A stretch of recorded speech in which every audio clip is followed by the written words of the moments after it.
แต่เขาขายเบิดแล้วถูกเทคโอเวอร์เบิดแล้วโรงงานเกลือก็มีอยู่บ้านกึ่นกันตั้งใจผลิตนะผลิตแบบดั้งเดิมก็ได้พี่น้องส่งขายต่างประเทศก็ได้เกลือดั้งเดิมที่ขายดีกว่าได้เกลือใหม่นี่เป็นเกลือที่ออกเป็นผสมสีแล้วล่างแล้วติดเคมีแล้วเห็นบอกเกลือสมัยโบราณเกลือบ้านเกิดนี่เขากินมาเป็น100 ปีพันศาสตร์พี่น้องเพียงแต่ว่าใส่กั๊บใส่บล็อกซื่อแต่ก่อนใส่กระทอมันเปื่อยไว้มันเสียไว้มันบ่ได้กินเต็มสมัยก่อนนะ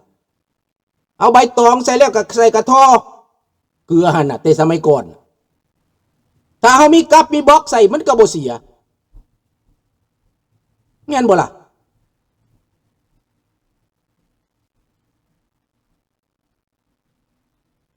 คนลาวบ่ใส่ใจ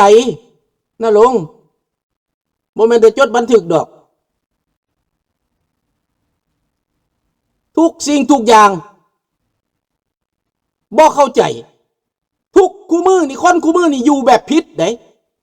อยู่แบบบ่มีวิญญาณของความเป็นลาวไปน้ำต่างประเทศน้ำแก้วน้ำเจกนิยมไปทางบ่ถือคนสมัยก่อนเพิ่นรักษาสุขภาพพอตู้ข้าพเจ้า115 ปีจังตายเพิ่นกินดีอยู่ดีกินปลากินผักกินอาหารน้อยๆเห็นบ่ล่ะกินข้าวกินที่ถูกสุขอนามัยอาหารพื้นบ้าน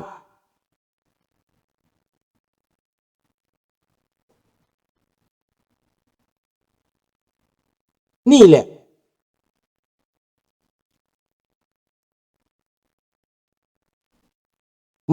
มันคนลาวเฮานี่บ่ได้ศึกษาบ่ได้ค้นคว้าได้คันค้นคว้านั่นว่าในเมื่อก่อนเป็นหยังเฮาจังอายุยืนเป็นหยังประชาชนจังอายุยืนเป็นหยังเพิ่นจังมีความสุขพอตู้เมตตาจังไปวัดไปว่าเพราะว่าเพิ่นกินดีอยู่ดีเข้าก็เข้าใหม่ๆเข้าก็เข้าตำเอากินข้าวตำเอาได้สบายดีแก้วเมฆ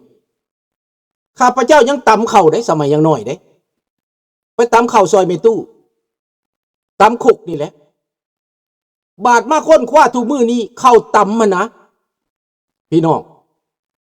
กินแล้วมันจะบ่มีคำว่าเป็นลอยเป็นมึนเพราะว่าสารของเข่านั้นมันอยู่ในเปลือกมันในกาบมันข้าวสารกูมือนี่นะมันบ่มีได้วิตามินน้ำไปเบิดแล้ว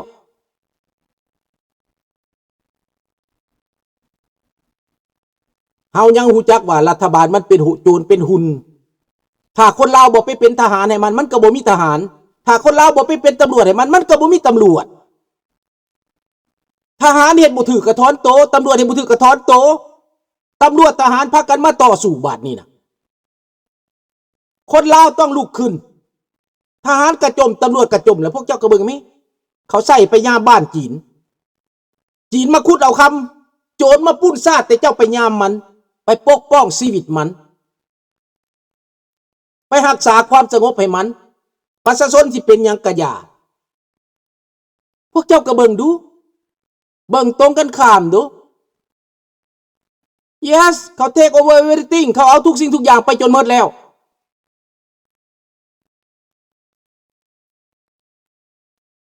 ห้องจนว่าว้าวจนปากสิจีกก็ยังบ่เข้าใจข้าพเจ้าก็บ่เคยเห็นว่าปึกหนากระดักกระเดียบัดแนวอื่นเก่งบ่ได้เนี่ยกินยาบ้าผิดกฎหมายไปกินขายยาบ้าเนี่ยมันผิดกฎหมายไปเฮ็ดบัดสิมาต่อสู่ผัดญาติสิไปเผาคนมาปุ้นซาดสิมาเผาคนมาหลักนี่ญาติแปลกได้คนลาวนี่ทราบได้ก็ตามพี่น้องสัญชาตญาณของคนนี่นะยูเครนนะรัสเซียใหญ่บ่ใหญ่นะไม่ปืนนะเขายังลุกขึ้นสู้อ้ายลาวนี่อีหยังก็มีหักแต่ว่าเมามวนเมาบ้าเต้นเดาะเต้นดองไล่ตีกันคือปูงัวปูควายนี่นะ ยาบ้าที่มันทำลายตัวเองพันไปกินยาบ้าที่มันผิดกฎหมายพันไปขายอยากได้อยากรวยอยากมีสุดท้ายไปนอนอยู่คุกสุดท้ายตายพี่น้องมันจะคนแล้วไปตายน้ำยาบ้านะถ้าเป็นทหารถ้าเป็นนักรบนะมันสิบุดีกว่าวะนั่นแหละมันขายหมดแล้วหันแม่นนั่นแหละก็คือว่าเมื่อกี้นี่แหละฟังนี่ข้าพเจ้าเปิดให้ฟังน่ะน้อยหนึ่งน่ะขนาดทหารก็ยังว่าแล้วอ่ะบ่มีหยังแล้วเจ้าแขวงพูดก็ยังเป็นข่อยมันแล้วประชาชนมันแห้งนักแล้วเจ้าแขวงสั่งแหละทหารก็ยังบ่มีสิทธิ์แหละมันสั่งว่าไปยามเพื่อนจีนเด้อก็ต้องได้ไปยามมันโทรมาว่าบ่ปลอดภัยเด้อต้องไปยามมันแต่เมืองลาวนี่มันกลางคืนมันมืดเด้พี่น้องของจีนเอาไว้เฮ็ดหยังเอาไว้ให้มันเพ่นผ่านให้หยังจีนตัวเดียวก็ย่านมันเซินบ่คือตีมันมาปุ้นซาดเฮานะมันมาขายของเฮานะมันมายึดของเฮานะคนแอฟริกาเขาเห็นหยังว้ายลูกสาวเจ๊กนี่เขาจับเสียบเพิ่นรถอยู่บ่ได้ตีปบตีสินค้าเพิ่นเขายึดเอาเบิดคนแขกดำได้ไฟเขาจูดีแขกดำใกล้มันได้บ่ล่ะแพ้แขกดำแพ้น่ะบ่แม่นแต่เท่านั้นได้บังไฟมันยาวได้บังไฟมันบักแขกดำน่ะมันเอาลูกสาวเพิ่นอยู่ปบตัวเท่าจีนย่านปัญญังแม่นบ่ล่ะบ่แม่นสิ้นซาดแล้วมันหมดไปเรื่อยๆแหละเป็นพลเมืองสั้นสองไปเรื่อยๆแล้วอันนี้เป็นความจริงได้ถ้าคนลาวทั้งประเทศยังบ่ร่วมใจกันนี่นะหมดแล้วพวกเจ้าน่ะแม่นพวกเจ้าต้องขนขวายพวกนักปฏิวัติที่ผิดหวังนะออกมารวมตัวกันต่อต้านรัฐบาลโดยตรงโลดพวกที่เป็นข้าราชการพวกที่เป็นพนักงานน่ะมันเสียไปฆ่าเบิดทุกคนได้วะมันเป็นไปบ่ได้สิฆ่าคนเบิดประเทศน่ะพวกเจ้าคือมาเงือกแท้แม่นแล้วไปเฮ็ดเถื่อละคนมันเอาไปฆ่าแต่เบิดประเทศพร้อมกันเมืองเบิดท้องรุ่นกล้าบ่ล่ะก็บ่กล้าบ่ถ้าเจ้าเฮ็ดแบบนั้นนะตายไปฮอด100คนนะโลกเขาไปยึดเมืองลาวแน่นอนโลดได้เข้าใจบ่ขนาดโกโซโวขนาดยูโกสลาเวียนะสหประชาติเอาทหารไปยึดเลยเด้ประธานาธิบดีจับไปเข้าคุกได้พี่น้องสหประชาติได้ไปเฮ็ดได้พวกเจ้าคิดอยู่บ่มันเรื่องแบบนี้นะนั่นแหละเหลือแต่พวกอยู่ทำมันแหละพวกมาจากทำก็ควรจะตื่นแล้วควรจะเข้าใจแล้วเดี๋ยวนี้นะโรงงานแจกแขกดำมันบุกเลยแล้วเงาเลยแขกดำน่ะมันบ่สนบอกให้กลับบ้านโลดข้าพเจ้าเห็นมันเห็นพวกแขกดำน่ะมันบ่ได้สน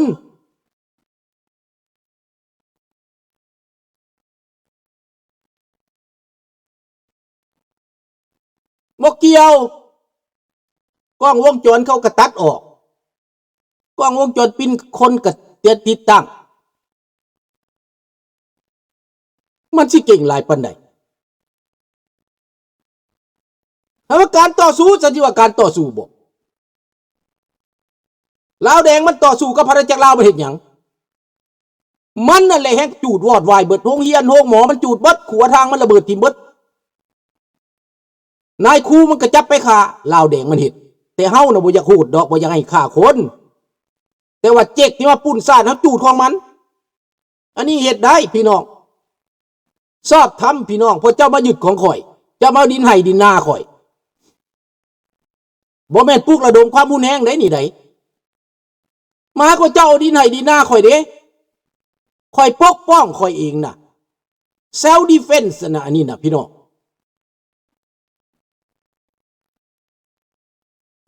คนลาวตื่นสวยบ่ก็ฟังที่ทหารตำรวจเขาเว้านั่นนะเมื่อกี้นี่นะ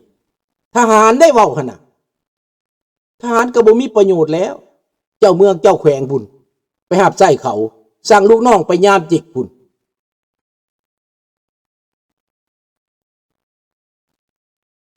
เจ๊กแก้วอยู่ในไสกระตามในต่างประเทศนี่กล้ายึกซันบอกมันกล้ายึกเด้วอกแวกแม้ในต่างประเทศนี่ในอเมริกาก็ลองเบิ่งเจ๊กหลายปานใดก็มาโลดเดี๋ยวนี้เขาไล่จับกับกูเมื่อนะนี่จิกนะอีตาโดนัลด์ทรัมป์ไล่จับนักศึกษาเจ๊กกับเมื่อนะ5-6 หมื่นคนพุ่นบ่สบายดีท่านหุงเพลง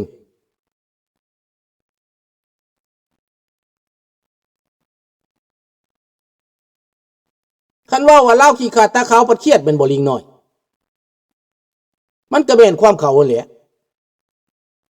แม่นพระเจ้าบ่เฮ็ดหยังเจ้าบ่ได้กล้าหยังบัดผู้เขาเว้าให้ซอยเจ้าปัดสิบ่จัดเอ้ยเครียดแค่ไหนพวกเว้าประเทศลาวคนไทยเขาต้องตีหนึ่งก็บ่ได้แล้วมันแม่นความเขาเบิดเห็นบ่เขาออกมาข่าวเขามาเปิดเผยนะพัดไปด่าเขา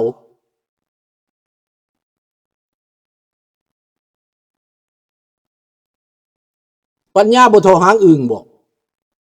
มันก็พูดได้ซ้ำนั่นนะการเสียสละนั้นปกป้องผลประโยชน์ตัวเองมันบ่แม่นความผิดตำรวจถ้าเป็นพี่เป็นน้องก็ต้องปกป้องผลประโยชน์ของพี่น้องเจ้าโมเมนต์เจ้าสิไปหับไส้เขาจนตายคันว่าเล่าตาขาวเครียดเป็นบ่เครียดโลดเจ้าหน่อยเจ้าก็บ่มีแผ่นดินอยู่เองว่าให้ลุงว่าบ่มีแผ่นดินนั่นนะให้ขึ้นเบิ่งเด้อคนบ่มีแผ่นดินสิโซให้เบิ่งมันเป็นแนวใดคนบ่มีแผ่นดินแต่ว่าอยู่ในเมืองลาวคันบ่มีแผ่นดินแล้วบ่มีอีหลีใดนี่ให้ต้องเข้าใจจังสั้นพี่น้องลูกหลานการต่อสู้มันต้องเสียสละมันต้องพร้อมกันเบิดประเทศรักษาเพื่อไผก็เพื่อเจ้าเพื่อลูกเจ้าเพื่อหลานเจ้าเพื่อเหลนเจ้าเพื่ออนาคต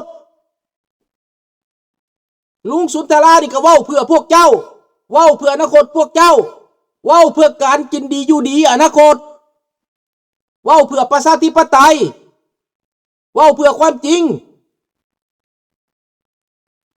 โอ้ยเต็มอยู่ใน Facebook คั่นน่ะลุงเอาลงมื้อวานมื้อก่อนก็ลงเต็ม TikTok ก็มีคนเอาลงวันทิ้งทูโนไปลง TikTok ก็ได้แต่มันบ่ใส่ใจเว้าจังไดก็บ่ใส่ใจเฮ็ดได้ก็ซื่อๆอยู่ทหารก็บ่มีหัวใจตำรวจก็บ่มีหัวใจบ่ปกป้องครอบครัวตัวเองบ่ปกป้องประเทศชาติพวกเจ้าว่าทหารไว้เฮ็ดหยังทหารก็ไว้ปกป้องเอกราชไว้ปกป้องประชาธิปไตยไว้ปกป้องประชาชนไว้รักษาแผ่นดินเป็นหัวของชาติคำว่าทหารเด้บ่แม่นเอามาหับไส้เผด็จการเด้บ่แม่นมาหับไส้เจ้านายเด้บ่แม่นให้มาเกณฑ์ฆ่าประชาชนเด้บ่แม่นไม่มาสิ่งสอดแนมประชาชนเด้เป็นหัวของชาติรักษาอธิปไตยเขตน้ำแดนดินบ่ให้ต่างชาติมาทำลายประชาชนอันนั้นเป็นหน้าที่ทหารต้องเบิ่งว่าทหารเป็นไว้หยังอันที่ทหารไปหับไส้ไผหับไส้เผด็จการหับไส้ต่างชาติไปย่ามบ่อครับให้เขาไปย่ามบ่อแห่เขาเห็นบ่ล่ะ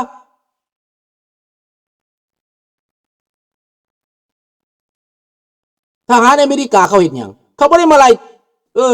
ติดตามประชาชนว่ามันเว้าการเมืองบักนั่นเว้าเส้นบักนี้เว้าจังซี่แล้วไปหาจับบ่มีทหารอเมริกาบ่มีพี่น้องทหารแคนาดาก็บ่มีทหารฝรั่งเศสก็บ่มีแบบนั้นน่ะ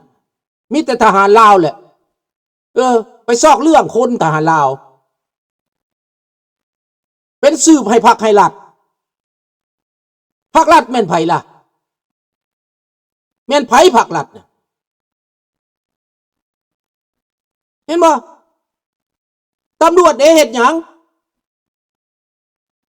ตำรวจก็มีหน้าที่พิทักษ์สันติราษฎร์รักษาความสงบปกป้องประชาชน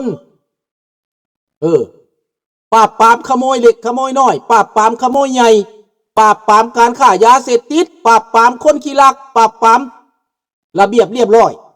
รักษาระเบียบเรียบร้อยรักษา